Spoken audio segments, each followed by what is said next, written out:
I think that if you're not ready to commit to it long term, you see that immediate cut. Investors and board members, they're pretty transparent. They're focused on money. I don't think that they have a nefarious purpose to try and hold back efforts to diversify organizations. I think they're going to ask, where's the money in this? Where is this helping us? We have to find ways to make sure it's connected to the business. And if you just can't make that case, you're going to see it thrown out, but reimagined likely, as opposed to, no, we don't care about diversity anymore.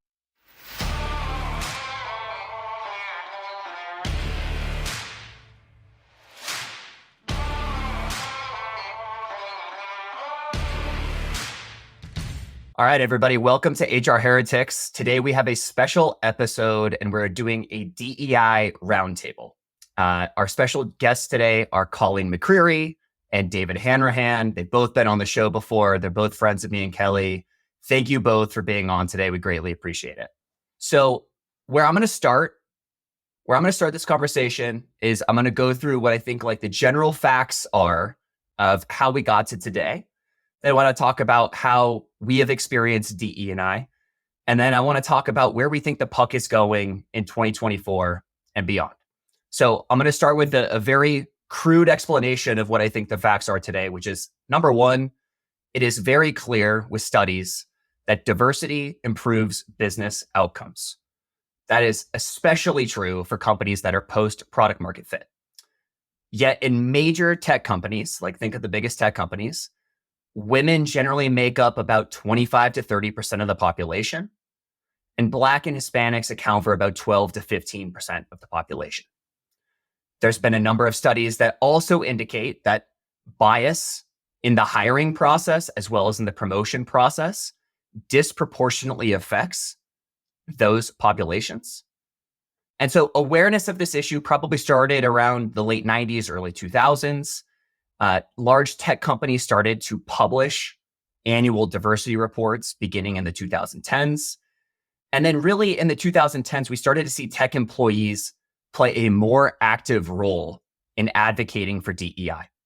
And so this is when we started to see more employee resource groups, initiatives to improve diversity metrics, and then also the beginnings of consultants and then specific DEI leaders to come in and help these companies. I think the reason we're having this conversation today is what happened on December 5th. And so there was a hearing on Capitol Hill with the presidents of Harvard, MIT, and Penn. And it was about anti-Semitism on campus. People should go watch those hearings and the clips of those hearings and make their own opinions. But the soundbite specifically on X, Twitter, formerly Twitter, is that it seems like the Jewish population is not part of the DEI movement, thus has led a larger conversation into what are DEI's goals, who is included in DE&I, and how do we think about DEI moving forward. So I'll pause there and I'll turn it over to the group. Is that a general okay statement for how the facts of this case are? Is there anything else you guys think I missed? Yeah, I think, Nolan, I just wanted to point it out, for the group. If you're not watching this is a group of white people. It is 4 white people who are having this conversation, and Americans. And I think we're really talking a lot about American companies in particular, since DE&I has a very different focus and thoughts. And that is an important part of this conversation, too, about internationally. But we're just all 4 people who knew each other, were friends with each other, were professionally aligned. And, we all started chatting about it. We thought we were willing to go on the record sort of with you and Kelli. I think David and I have known each other a long time. So I just feel like that's an important sort of overtone as we enter the conversation. I agree. Nolan, in the spirit of the HR Heretics, philosophy on chatting about these things, right? I think we all know each other. We do have opinions on it. Not everyone might agree. We also have a lot of shared experience. I think there's 60 plus years of experience on here, and just to share and learn. And we might disagree as well. And again, to the benefit of our listeners to hear this, whether they agree or disagree, but just an informal conversation was the goal. Yeah, I totally agree. So, Colleen, let me start with you. What is your take on the conversation right now about DEI? Yeah. I am somebody who has been thinking and talking about this since the mid 1990s. And in fact, I think, Nolan, when you first posted from one of your podcasts about it, I did my thesis in graduate school on the retention of women in engineering and computer science programs. That was in 1996. So this is not a new topic at all. And I don't think we have solved any of those same issues. I think many of the things sort of come to light. I think we have tilted almost too far in many directions of making it an us versus them in many of our corporate environments, which has created an inability to have a real dialogue about what practices work and what practices matter. I feel like companies now are in the position of having to either take sides or take no side. And we also are at a time where employees in general, I think, have really lost the ability to have hard conversations with each other. We're seeing this in our entire society. I call it second grade playground, where, conversations and disagreements, you used to just work out with each other. And if you ran to the teacher would say, hey, go work it out between the two of you. That sounds like a problem that you two need to work out. And instead, we have an environment where people are running either to social media, or they're running to HR, or they're running to someone else to try and solve what are generally sometimes very minor disagreements about how you approach something or how you talk to somebody. And we have stemmed to this, sort of place where it feels like people want to make a rule, or this is the way, versus having an open dialogue and being comfortable in just sort of being who they are at work. Because they're worried about offending each other. David, what's your take? Yeah, +1 to a lot of what Colleen said. I've been thinking about a few pieces I've read recently. Roxanne Petraeus at Athena, she's the CEO of Athena. She wrote a really interesting piece where she said, yes, DEI initiatives are on the chopping block because many companies didn't see them as tied to the business.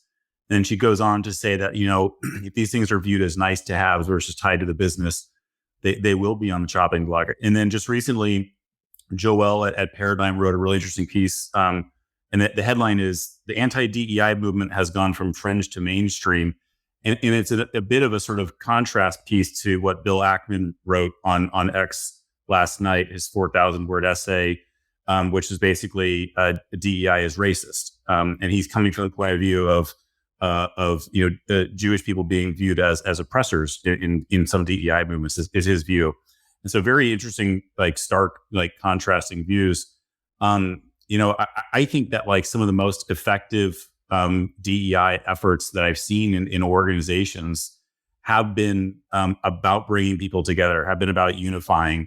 And I think there is a trend around division within DEI efforts more recently. And I say DEI is somewhat distinguished between diversity as a concept and DEI as programmatic efforts within organizations.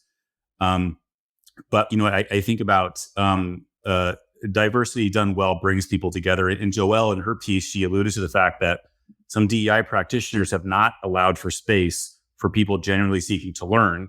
So if I approach a question about DEI from the point of view of ignorance, that has chilled conversations, which what Bill Ackman talked about, which is words that we've constructed around DEI have been sort of used to chill conversations and move people out of the conversation on DEI to the detriment of an effort on diversity. I think that's a great summary of especially what's been going on over the course of the last week or so. Kelli, what's your take? Yeah. I mean, I wrote down some notes before we started today. And it's funny, one of the words I wrote down was rules, policies. Colleen mentioned it. I've been practicing this and have cared about it since I think I started Intuit in 2001. And I remember, shout out to Norma Olmos, who I still am friends with, started our first diversity program at Intuit. And I was a part of that. And I loved it. And I've loved it ever since.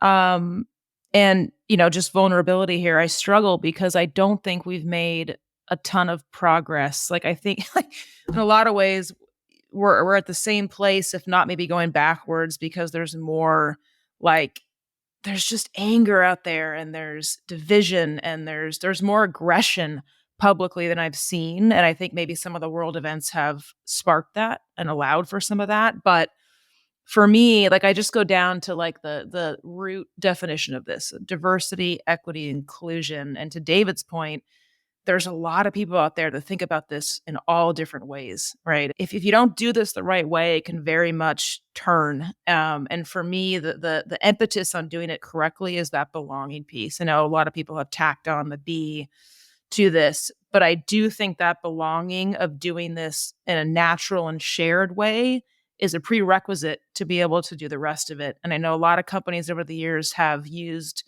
quotas and percentage of representation to say that we've won and we are diverse. And that has always bothered me. And it comes down to that belonging, that conversation, that safety. And you can't do that if you're divided. I think that a lot of companies have resorted, and I understand why, to policies and rules that have led to more division versus less in a lot of these ways. And we talked about that a little bit, Nolan, in our segment, I think 2 weeks ago. Yeah.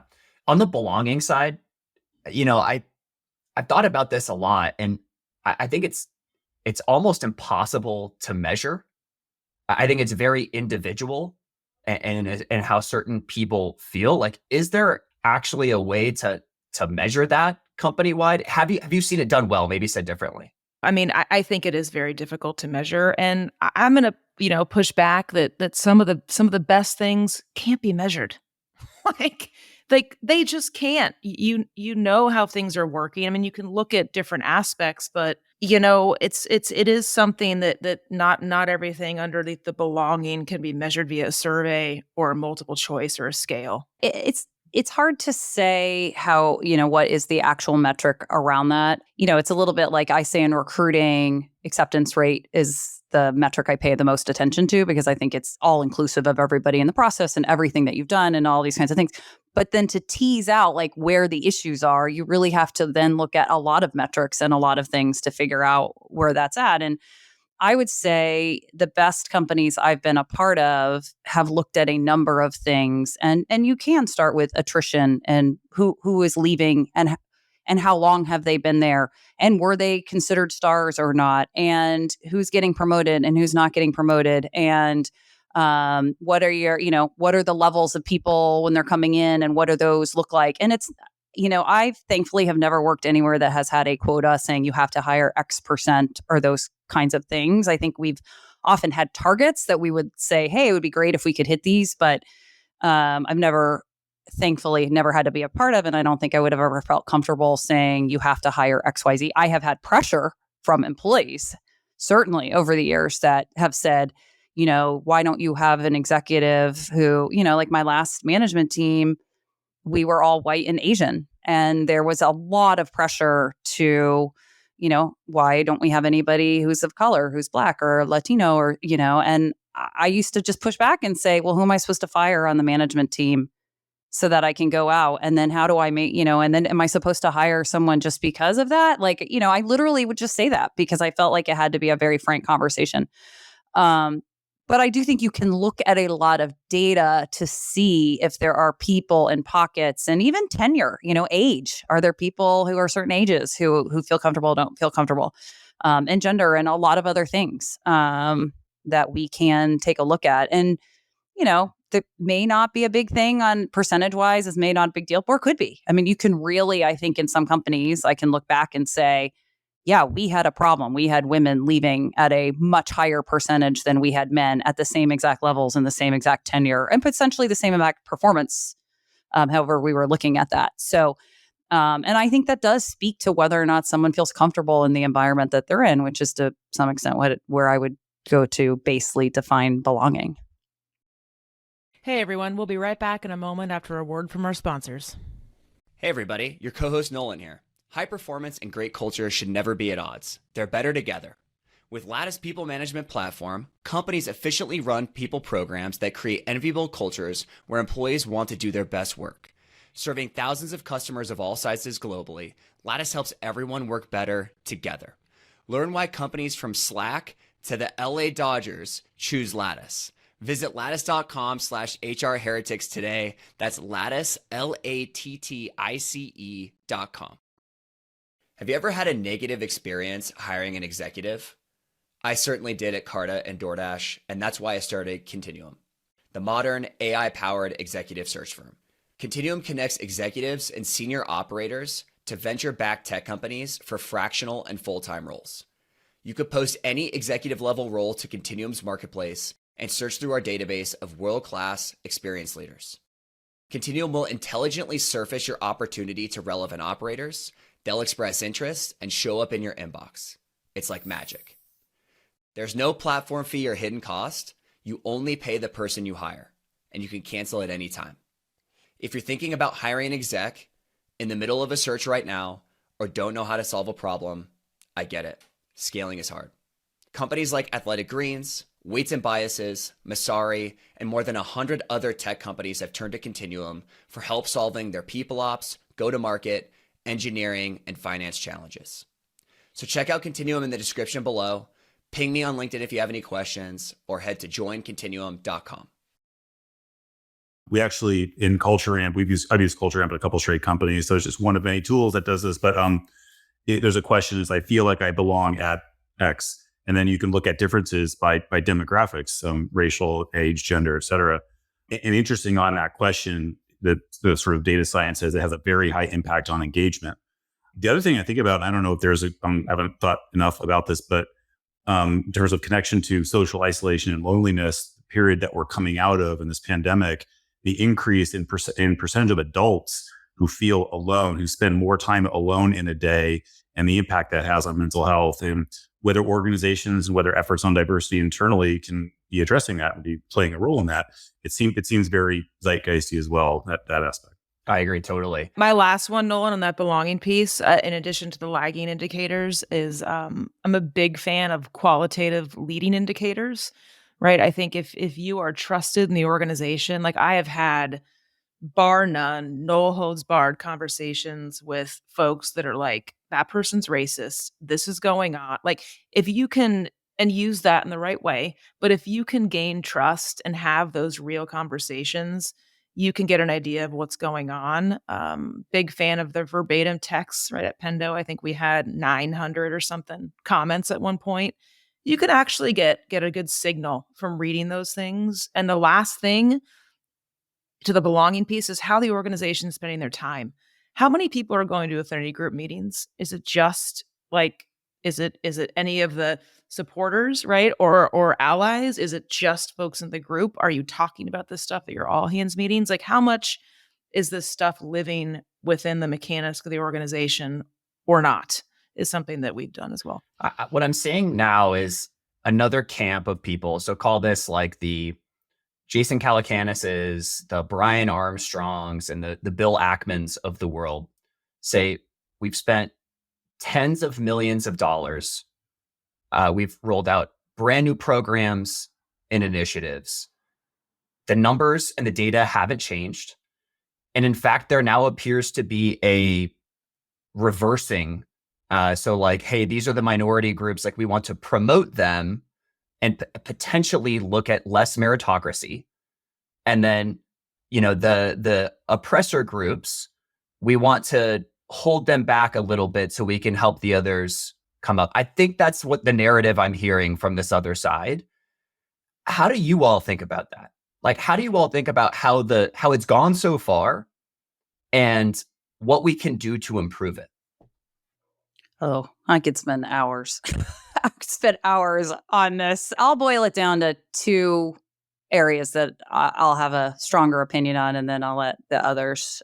First of all, I struggle still with the term meritocracy. I have for years. I think it's an ideal word, but I think most people and places do a shit job of it, frankly. And so I think we're really great at identifying, managers of all levels are great at identifying superstars and then people who are really awful. And then there's this real messy middle that I just don't believe that most of our companies are really great at distinguishing between. And this is why, you sort of infamously or famously, depending on which side of that you're on, like I've moved to this role-based pay mantra and belief, and sort of getting rid of a lot of these, this person does this much better, so they get $10,000 more, those kinds of, like, I've looked at ways and structures to really think about how poorly that is done. And then also, though, for when you do know that there is this like percentage of people who are truly impacting versus performing in your organization, ways to identify and reward those people and make sure that, the whole company knows that that's important to us and our business outcomes, that we do that. So I think the meritocracy thing is a little bit overblown. And that's a word I feel like I've heard in tech for 25 years. And forever I've been like, I think some people, we're good at identifying some people who are great, but a lot of times it doesn't matter. I think a second thing on this is I actually agree that we have wasted a lot of money and a lot of time, even more than money, on things that just don't work and they don't matter. And I call it window dressing. I've done it at my last few companies whenever there's been pressure to hire a head of diversity and where that person should sit and what they should do. And I'd be like, look, I'm not doing any window dressing here. We're going to do the things that matter. We're going to put the processes and the tools in place. And we're not going to spend a lot of time on trying to change people's minds that aren't going to change their minds and never going to change their minds. And we're not going to just try and make people feel better because, we've checked a bunch of boxes. We're going to go recruit at all the HBCUs because that's where you're going to find a high number of Black students. You're right, you will. But you know where you find the highest number of Black students in the United States? At state universities. If you want to go find them, they're not actually all at HBCUs percentage-wise. They're at state universities and community colleges, just like every other population of student. And so I'd be like, I'm not going to do that. That's window dressing. And so what I think we could be better at is identifying the actual tools and the things that have worked and spending our time on that instead of making employees always feel better or putting posters on the wall, just like we talk about with values. Or I give Brian Armstrong a lot of credit for saying, like, we're not going to talk about that here. That is not going to be part of our organization. And that is a choice that employees can make, whether they stay or go or join or not join. And I don't actually think there's anything wrong with that, just like I don't think there's anything wrong with that for remote work versus non-remote work or all of these kinds of things. I just think we need to be clear. Kelli and I have agreed on this many times. Like, you just be clear who you are. And I think what we've done mistakenly at a lot of companies is we've talked a lot of talk, but we haven't actually backed it up with actions. And that's when employees get extra frustrated, especially the ones where they joined thinking that these things are going to matter. And then when you don't actually do the things that matter, I think that they get more pissed off and are not sure how to express that in many ways. I think it's really well said, Colleen. The one thing I'll add to what you just said is I think companies have more responsibility to respond to so much more stuff. And that's really over the course of the last 4 or 5 years. I think of COVID, I think of George Floyd, I think of like all of these moments that have happened either internationally or locally to our country. And now like it's the company has to respond and they haven't been prepared. They don't have a stance on these things. And so then they follow along with what everyone else does, and then they don't follow up on those actions. And employees are like, well, who the hell are we? And so I think it's really well said of figuring out who you are and being super clear about that at the outset, or if not at the outset, now, because like people want to know, who are they working for? Yeah. And I just, before, David and Kelli, I want you to respond as well. But when I was at CreditKarma, and we did a lot of very progressive things, and important because of the customer base that we had and the product that we made and what our mission was as an organization. So a lot of the things that we were also doing and talking about were actually very connected to the business that we were in. But I remember when the George Floyd conversations started to happen internally, and we were already building and put into place what I thought were actually best of class processes across the board. And we had this role-based pay. We documented every promotion process. We, had job architectures. We had structured interviewing. I mean, I can name probably 10 or 15 things that we were doing that were, in my opinion, like these are things that we know will actually work and move the needle to do the right things. Not perfect, but certainly do that. And I actually felt like quitting because employees were so angry that we weren't changing everything and throwing everything away. And why aren't you requiring a slate of candidates for every role? Or why aren't we recruiting at all these HBCUs? Or why aren't we doing that? I was just so frustrated for a while. And that's my own, internal inadequacy and level of patience and lack of confidence or whatever you want to talk about at the time. But I actually felt like quitting. Like I should just go somewhere else. And I would start to roll these things out and people would be like happy and celebrating me. And instead, I just felt like I was getting beaten down for months, if not longer, over things that were really, sort of, and, other people in our organization, we all, sort of had lots of experience with this aligned. But there was nothing I could do to appease employees, it felt like, for a while. And I just, I really went through a point of like, I don't know if I want to do this anymore. It was really hard. I don't think you're alone in that. I mean, it's been the last 3 years. A lot of us, you checked out because you can't be all things to all people, and it becomes so weighing that it just wears you down. But I love your all's reaction to this. I could not agree more with the money wasted on things. We saw the articles around, Meta, et cetera, pulling back and the window dressing. And Nolan, you said something that others follow along. Like I very much believe that a lot, not all, because there are leaders and organizations out there that are doing this well and doing this right and get it because it is critical. But a lot of folks have done it to follow along because everyone else is doing it. I have to do it. I'm going to check the box by hiring a DEI leader. We're going to go work with a firm. We're going to put money at it and implement programs. But the only way those programs work is if people make them work. And the only way that people make them work is if they have behaviors and commitment to talk about it and make them work. And I just don't think that's been the case. And my proof of that is when George Floyd and all these things started to roll, I saw deer in headlights paralysis. What do I do? What do I say? Like clearly the right work wasn't happening. Like I think a lot of it was window dressing. Some was not. But that's what I'm challenging is that can we in the next phase of this change it? Maybe it's less money and more freaking time and conversation. But I do think there's been a lot of that, even in the organizations I've been a part of in the past, just to be very honest. And it's a hard thing just to fix. I'm not saying like, it's just, but I do think that is a phenomenon. If I back up and look at the last 15 years or so, there has been a lot of that. David, where are you at with resources and how we've been allocating them? I feel that in terms of as DEI efforts, just the past few companies I've been part of have gotten off the ground, there has been resources ahead of, there's been a machinery, there's been training, investment. And DEI is such a long-term effort that like when boards or executive teams are short-term focused, you don't see something there. It's like, I can't see the benefit of this for us right now.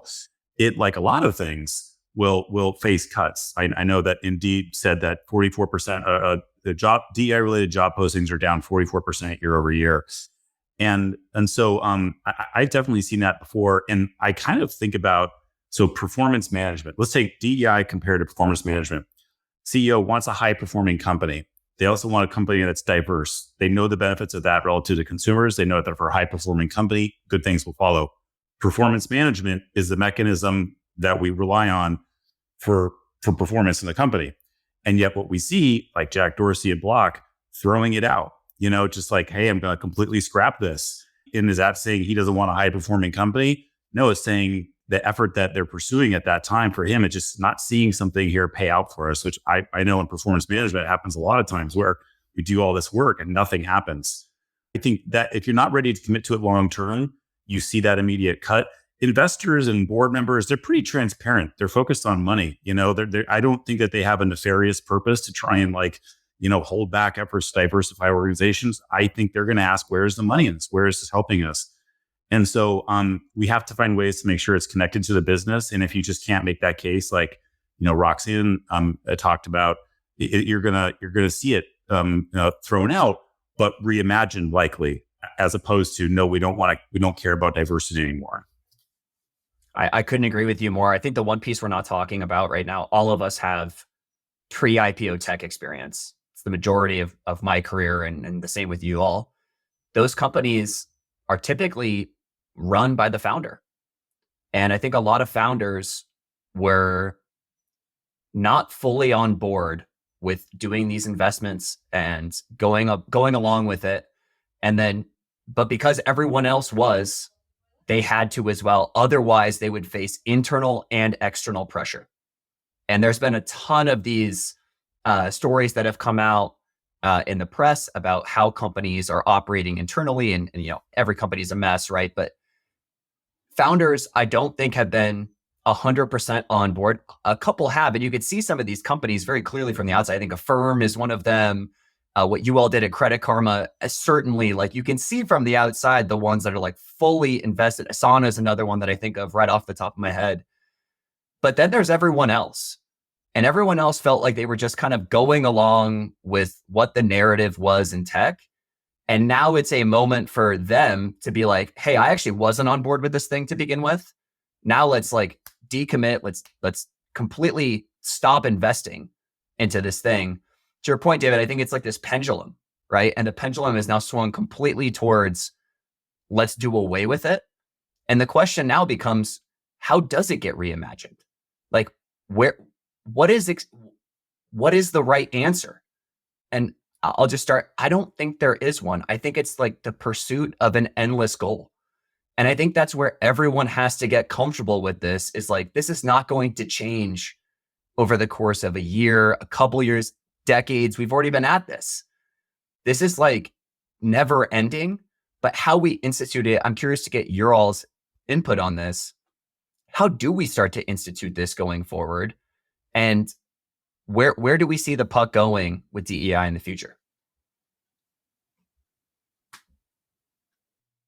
So I do hear. So I'm now in a position where I work with a lot of founders, and I do hear them still talk about wanting it. I mean, I have both sides. I see a rainbow of options in this, and interest and passion. And I think potentially, even just generationally, there's a group of people who grew up that this is something they think they're supposed to do, and they just are doing it, or they've heard about it, or they think it'll be better for their brand, and that's what they're choosing, and that's the path. And I think it really goes back to deciding who you are and who you want to be and how you want to operate in your company.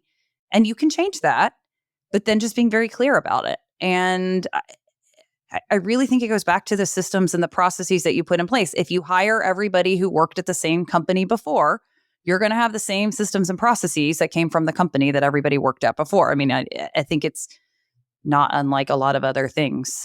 Your recruiting practices are going to look very similar to, I recruited from blah, blah, blah, and that's the only way to go. I think comp ends up that way. I think performance management, to David's point, ends up that way. I think, and I think DE&I ends up in the same camp, and that's why we end up throwing shit on the wall and just saying like, well, that's what the last company did, or all these other companies did, so it must work. Instead of stepping back and saying like, what are we trying to do? What are all of the options in the toolkit to do this, and which ones will work for us? That's hard. It takes time. It takes expertise. You have to bring in or have other voices at the table, or be willing to listen to other options. And it is long term, and you might not see how it's actually working for a while. And tech in general, more than I think a lot of other industries, are very impatient. And so, are we willing to stick with that? If it's, if I look back at my role-based pay thing, the fact that some founder CEO let me do that after being at a company for 6 months, and I'd never tried it before, I'd never seen it. I sort of was working with a team to come up with this idea of how to do it, is insane, actually, if I think back. But part of it was they had so many problems, and there are only 400-ish people when I was there. They had so many problems with compensation, and it was so noisy, and it was so painful that they were willing to try anything. And I think this is one of those other areas where, you are going to find people who it's so painful or they just want to try something who will innovate and come up with some ideas. And whether or not we can get those to gain traction or adoption is a whole other story. But let's be real too. We have made progress. I'm thinking back to David worked at EA when I was there. There was a VP there when I was pregnant and I said, I'm blah, blah, blah. I'm pregnant. I think I was finally looking pregnant. And he was like, oh, I wondered why you weren't just getting fat. Oh, okay. And then when I came back to work, he was like, don't worry, all that weight's going to come off you, and then slapped me on my ass and kicked me on my way. I didn't think that I was going to run to HR. I just thought he was like a dirty old man. And, thank God he wasn't managing a ton of people. And I wasn't in HR yet, but, also like, I didn't think anything about it, but I don't think that would happen as often now. So I'm glad to hear that. I also had a manager who at one point in time, I managed a team of a bunch of engineers, all males, and one of them had very poor metrics, and I gave him a very low review score. And he complained to my manager that the reason that his metrics were poor is he was distracted because my shirts were too tight as his manager, at which my manager gave me that feedback and told me to wear looser shirts.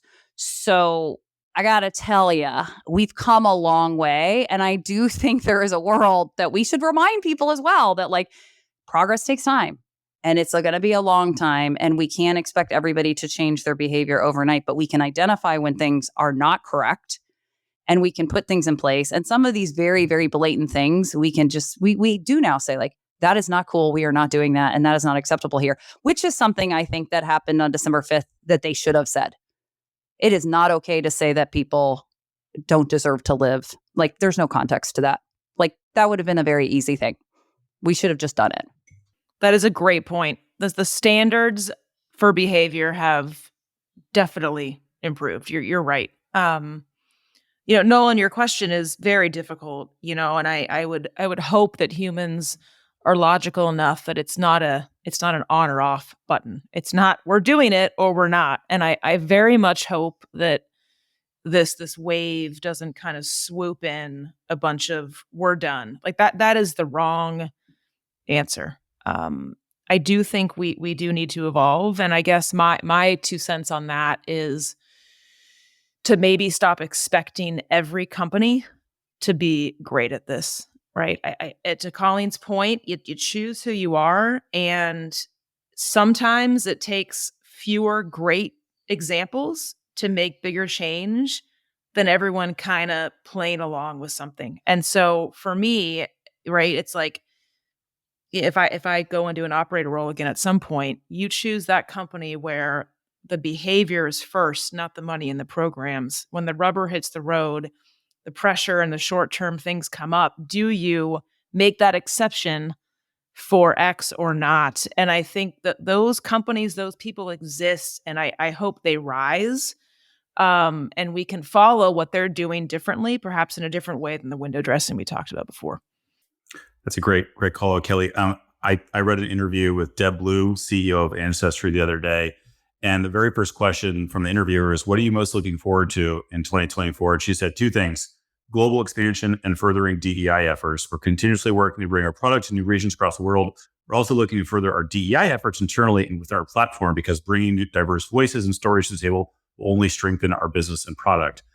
And I think like when you have that in the top, like this is like, I'm activated. I get it. Like this is a passion for me. There's a lot of progress can be made. When it's feeling as though I'm pushing this up the hill and it's not on the priority, for the executive team, then it's maybe not going to be a strength that emerges from us 2 years from now when we're back in hiring mode. And like, gosh, I wish we made this a priority back then. So to Kelly's point, and Colleen, you say this as well, I think there's going to be probably a smaller number that are passionate that actually, to their credit, will emerge with strength on this, because they've chosen, when others are going this way, we're going to actually choose to double down on our efforts, and we're maybe going to do it a little bit differently than others have done it. Colleen, a couple things that you said that I thought were just so great is like, behaviors have changed. Now they're not perfect, but they absolutely have changed. My mom was a paralegal growing up. When I was 8 years old, I got chicken pox. She took the day off to like take me to the doctor, and she was terminated for taking that day off. And so like that today, it does happen, but not near to the amount that it happened in the past. I also want to say that like companies are imperfect. You know, I think employees feel like the leadership cabal like has all the answers. And it turns out they don't. Like it turns out they're figuring shit out as they go along and learning and tinkering and experimenting with things. But I really agree with what you said about choosing who you are. I will add to that and say you have to deal with the trade-offs once you choose. And your point around, because I tried role-based pay. And what I didn't realize when I tried it is that managers would absolutely hate not having discretion for their own teams. I didn't realize it. And I got so much fucking pressure that we had to do away with the program like immediately. Because they were like, well, I can't reward my top performers and like, oh, we're going to lose our best people. None of that was, we weren't losing people. They were just projecting their dislike for the program. And it became clear to me that it was like, this is a non-starter here.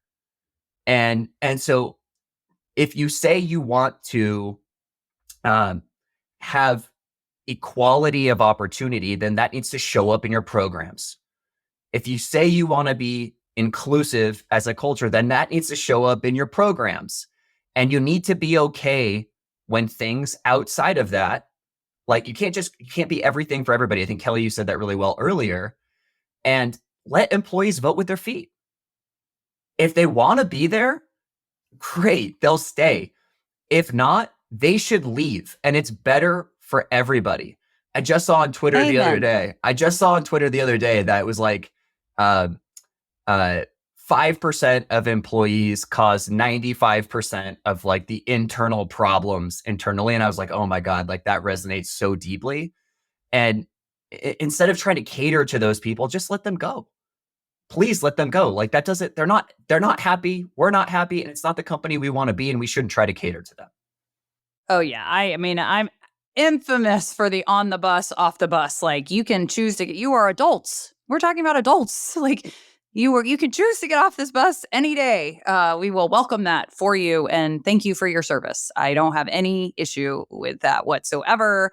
And I think when, I've said this, I think publicly before and some things like when you build, I said, when I build programs, there's 10% of the haters and I just ignore them. And there are 10% of the always love everything. And I ignore them too. Like I just focus on the 80% in the middle and know that like someone's going to hate me and someone's going to love me. And I can't tune to either of those or nothing will ever get done. I mean, I love to talk about the gray, Nolan, and kind of how things aren't always easy. We make it that some people might be listening and say, what a bunch of bullshit. That sounds like that might sound very easy. It's really hard to do. Like, right. We've all been in the pre-IPO companies with first-time founders, CEOs, and they're all over the place and they're pressured and they're confused. And they've never worked with people. They've never scaled a company. They're fucked up. And they're like, and that employee pressure can be very daunting and very real. I mean, I felt it, especially early in my career. And it's very easy to say, oh, just kidding. Oh, yeah, you're right. Oh, yeah, we're going to be this now. And I empathize with that. And so I just offer that is a journey. That is almost like a skill set that might come with gray hair and scars and maybe not caring as much what everyone thinks. But getting to that point, you can't just say, great, we're going to do this tomorrow. So that is a journey in itself. Friends outside of work. That's what I say. Friends outside of work. I'm good with that. There was probably a moment for many like chief people officers and CEOs in the past couple of years when it was like every week there's like, hey, are you going to comment on the societal issue going on right now? And it's like, I don't know anything about Ukraine. Why? We don't even have employees there. Like, why? And there was like light bulb moments where like, you know what, we're going to have to choose who we are and who we're not. And sort of what are in our culture, what's important to us, because you can't be everything. I think right now, because so many companies have gone through risks this year, the culture has been disrupted, and who we are, like who is remaining with us, what their sentiment is. It's a lot of sort of ripeness for like going back to who you are, your values, your culture. Diversity may be a very essential part for many companies as they think about that again. But that's an important area for, I think, CPOs to go to when you've gone through that much change. Yep. I totally agree. Yeah. And it might make things easier. I mean, jumping into that now will help you later. So take advantage of that time. Actually see it as an opportunity, not a daunting, terrible thing. Yeah, you're so right about like the rifts have, I think, encouraged a large swath of companies to just not care about this stuff. And if you are building a real business, like now is actually the time to figure it out. Versus like, oh, like all we care about is making profit. Like that's not going to sustain. It's not going to drive your best people. Like you do need to figure out what you stand for and what you don't. I want to end with just looking forward to this year and what you all think. I'll just lead with what I think. My take is that the pendulum, it feels like it's completely swinging the other way. I do think we're going to start to see more of a swing to the middle. I have been a part of companies that have said, for this role, we are hiring this gender.